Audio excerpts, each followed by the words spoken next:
Well, good afternoon, everyone. My name's Chris Berger, and it's time for a Berger Point.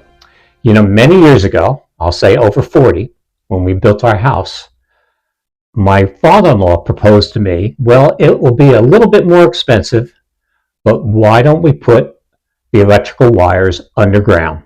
And I'm thinking, imagine that, the electrical wires underground. Kind of a concept.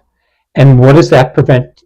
What does that actually prevent? Well, if you have a bad storm, certainly the wires that are attached to the house will not be affected. So essentially what it's also doing is adding a great deal of value to your house. Because again, when you go and look at a house, or if you're selling a house, you want to accent that, because if there's no underground, if there is underground wires, it really is an asset to your home, and it does increase the value due to safety and looks. So I wanted to show you what overhead wires look like, which I'm sure everyone knows, but also too, I'll show you what underground wires look like and what to look for.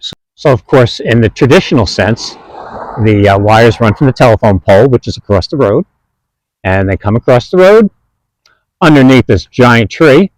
So if that should ever come down, that will be a lot of problems for this mess that leads into the house.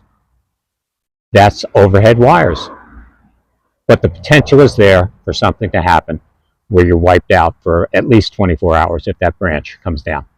I just wanted to show you, as we pulled into this home, the underground service, the electric, the meter, it's in that square box.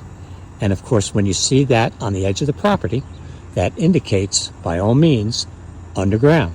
So of course, when we look around and we try to find any kind of wires, there is no wires. So underground service, and generally in the new cul-de-sacs today, you'll see underground service. And if you can see in the background there's a couple more.